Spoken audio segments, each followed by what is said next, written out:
Você, Freixo, já sofreu provavelmente uma série de ameaças, mas alguma que realmente te deu medo de tipo, olha, essa me parece que não é só um louco me mandando um telefonema aqui. Você já teve medo mesmo pela tua vida? Eu acho que medo a gente tem sempre, porque muita gente confunde, Rafinha, assim. Você tem coragem, então porque você não tem medo. A primeira coisa que eu queria dizer é o seguinte, a coragem só serve para quem tem medo, né? O cara que é corajoso sem medo, ele é só um idiota, né? É um valentão. A coragem tem que ser um instrumento para você superar o medo e não deixar isso paralisar ou acabar com a sua vida. Então, em primeiro lugar, é assim que eu olho para o medo e para a coragem, né? Coragem não é uma coisa de valente nem de herói. A coragem é apenas uma forma de você reagir a determinado medo que você sente. Por que eu fui ameaçado? Não sei se todo mundo que está assistindo a gente tem essa clareza, né? Não é porque eu estou devendo agiota, né? Não é porque eu peguei uma mochila, né? Não tem nada disso. Seria um bom motivo para uma ameaça. Deixar muito claro isso. Né? Na verdade, eu fui deputado estadual no Rio, eu presidi a CPI das milícias em 2008, né? Lá se vão alguns anos. Essa CPI, que investigou a ação das milícias, as milícias estavam num momento muito forte, em ascensão, onde muita gente defendia as milícias, e eu fiz a CPI das milícias, presidi a CPI, levou à prisão 240 milicianos. Então não foi uma CPI que terminou em pizza. Né? Mudou a opinião pública sobre milícia, gerou para todos os líderes de milícia foram presos no Rio de Janeiro com a CPI das milícias. Então, a partir daí, eu fui muito ameaçado e não estou reclamando, sabia que isso ia acontecer e cumpri o meu papel. Fiz outras CPIs pesadas, tráfico de armas e tráfico de munições.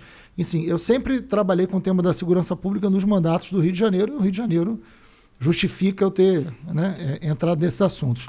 E isso gerou muita ameaça. Sempre foi uma situação muito grave, porque eu estou tratando de crime organizado. Estou tratando de máfia. Eles são capazes de fazer isso. Os momentos mais delicados, eu nunca recebi uma ameaça direta. Alguém me parou e falou, ou alguém ligou para mim. Mas os serviços de inteligência da polícia e do Estado sempre detectaram planos para me matar e me avisavam. Né? Então eu ando com escolta, o que é mais do que óbvio, né? Alguns fascistas de plantão do Rio tentam tirar a minha segurança, mas enfim, faz parte do jogo baixo da política do Rio de Janeiro, é uma máfia que governa o Rio. Né? Eles são capazes de fazer isso. Né? Mas enfim, então... Eu ando com carro blindado, com escolta, tenho os meus cuidados desde 2008, desde a CPI das milícias. Os momentos que eu senti mais peso foi o momento onde eles mataram a Patrícia Scioli, não sei se você vai lembrar, a juíza, que era minha amiga, né, que tinha enfrentado as milícias, ela estava sem escolta, né, e ela foi executada na porta de casa. Né? A Patrícia tinha se reunido comigo, tinha um relatório da CPI, assim, me ajudou, era uma amiga. Quando eles fuzilaram a Patrícia, evidentemente, assim, alguém que é capaz de matar uma juíza, né, e o mesmo grupo, não óbvio... vai pensar duas vezes para matar o Freixo. Claro.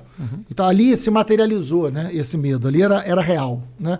Quando eles mataram a Marielle, né, que trabalhou comigo durante 10 anos, minha grande amiga, sem nenhuma razão, porque a Marielle não investigou milícia, a Marielle... enfim, não tinha a Marielle não tinha segurança porque não tinha nenhuma ameaça, não tinha nada que justificasse. Era uma vereadora muito bem votada, uma pessoa muito querida. E foi executada brutalmente. Aliás, mais de 3 anos, até agora a gente não sabe quem mandou matar, o que é muito grave. Né? Então, nesses momentos onde você vê do que esses caras são capazes, esses momentos dão um peso maior. Mas nada que me faça me arrepender ou recuar. Não tem recuo. Agora, que eu convivo com esse medo, e esse medo me gera cuidado e a coragem no sentido de não me paralisar, porque o que eles querem é que eu pare, que eu desista, que eu vá embora. Né? O medo tem uma razão que eles tentam fazer você sentir. Então isso seria muito fácil, né? Da sua parte, dar um passo atrás e falar, não vou colocar a minha família, a minha vida em risco. Exatamente. Mas ao mesmo deve ter sido uma decisão complicada essa de entrar nessa luta, assim, não? Rafinha, deixa eu te contar uma coisa, assim, que eu já falei em outros lugares, mas pouco. Eu me tornei deputado em 2007, no mesmo ano que o Cabral virou governador do Rio de Janeiro, e aí começa uma história também específica do Rio. E eu fui oposição ao Cabral do primeiro ao último dia do Cabral, né? Mesmo quando muitos achavam que era o máximo, que o Rio de Janeiro era né, a grande potência, eu falei, olha, tem coisa aqui acontecendo, denunciei no Ministério Público. Pois bem, em 2006, durante a campanha, a milícia matou meu irmão, né? Irmão de pai e mãe, né? Irmão do meio, né, o Renato, tinha 34 anos na época, ele, meu irmão, deixou 2 filhas pequenas. Era um cara politicamente ativo? Não, cara, ele não tinha nada a ver com política, ele tinha comprado um apartamento na Caixa Econômica Federal, um apartamento desses financiados pela Caixa, né, que os setores populares, eu venho de família muito humilde, né, periférica, né, da periferia de Niterói. Meu irmão casado, comprou um apartamento num conjunto habitacional e no centro de Niterói, e, enfim, Caixa Econômica Federal. E ele se tornou síndico do condomínio junto com alguns amigos que compraram naquela possibilidade. Tinha uma série de coisas erradas no condomínio. Lá em casa a gente sempre foi muito, né, correto. Meu pai foi camelô com 9 anos de idade, foi padeiro com 12, né, e virou inspetor de colégio, né, que é essa figura de... ficava no pátio, sim, simpático, sim. Sabia lidar com todo mundo. Mas meu pai só sabia escrever praticamente o nome, uma pessoa muito humilde. Mas educou a gente com um rigor muito grande dessa coisa de, tem que ser certo, né? Assim, a humildade dele foi um pai espetacular. E meu irmão era muito correto. E aí ele foi moralizar o condomínio, né? Falou, o que está errado, transparência, tem que ser assim. E um dos problemas era a segurança do condomínio, que era feita por um grupo de policiais de forma irregular. Meu irmão chamou os policiais, meu irmão e os outros chamaram, falaram, vocês vão ter que abrir uma empresa, essa empresa vai ser contratada, vai ter um contrato, tudo dentro da lei. Não queremos. Eu falei, não há possibilidade de continuar da forma que está, né? Vai ser feito dentro da lei. Se vocês não fizerem, eu vou mandar embora, vou pagar todos os direitos e vou contratar uma empresa. Dito e feito, os caras entraram na justiça e perderam. Alguns dias depois, meu irmão foi assassinado. Ai, caralho. Isso é quantos anos era que ele tinha? Meu irmão tinha 34 anos, foi em 2006. E você tinha quantos anos, né? Eu sou 5 anos mais velho que meu irmão, então eu ia... 39 anos. 39. Não, na verdade eu tinha 40 e ia fazer 41. Perdão, meu irmão tinha 34, eu tinha 39 fazendo 40, exatamente.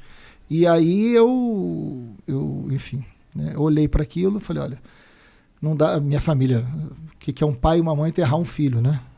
Então eu lembro muito, né, de que eu recebi a notícia de que meu irmão tinha sido baleado. Eu fui para o hospital correndo, eu e meu outro irmão, eu tenho irmão caçula. Quando eu cheguei no hospital ele já estava morto. Foi, enfim, queima-roupa, foi uma covardia.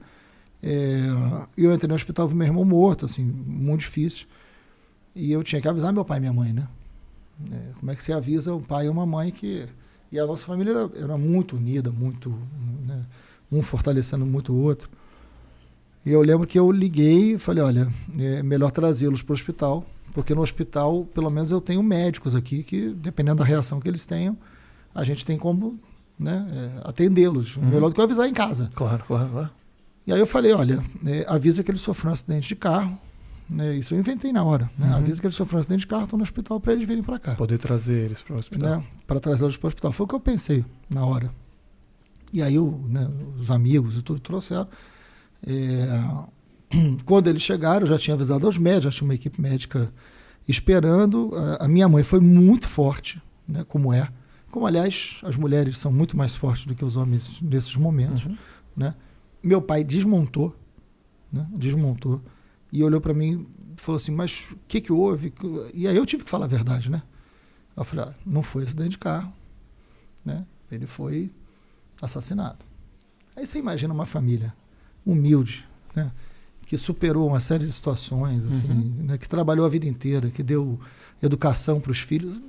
Enterrar um filho, assim, pela violência, né? Então eu sei que é essa dor que tantas famílias do Rio e do Brasil sentem, né? A dor de perder alguém para a violência é muito inaceitável, não há conforto.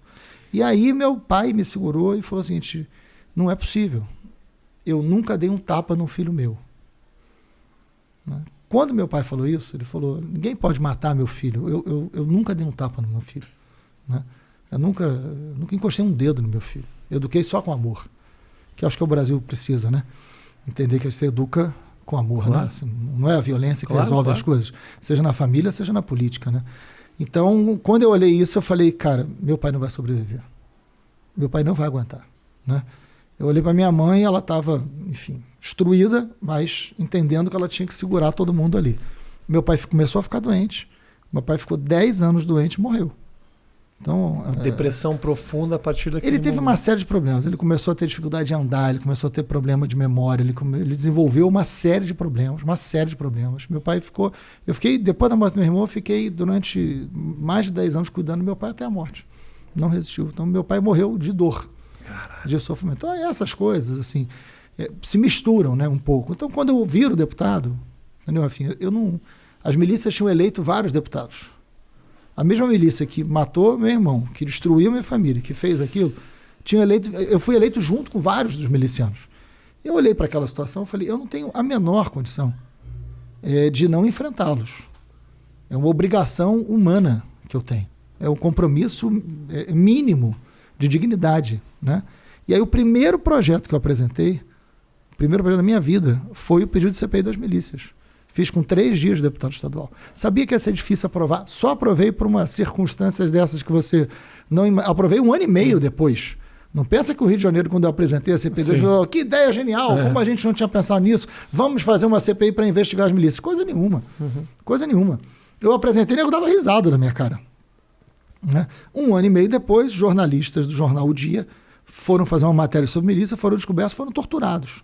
E aí a imprensa inteira, né, tomou aquilo como grave, e realmente era, e começou a exigir que a CPI das milícias, que eu tinha pedido há 1 ano e meio atrás, fosse aprovada. E aí quem pede, preside, pelo regimento da casa. Como só eu tinha pedido, sim, eu presidi a CPI. Virou a cabeça. E aí aquilo mudou a história do Rio de Janeiro, mudou a minha história também. Mas eu não me arrependo de nada. Assim. Eu fiz o que tinha que ser feito. Pela minha vida, pela minha história e pelo Rio de Janeiro.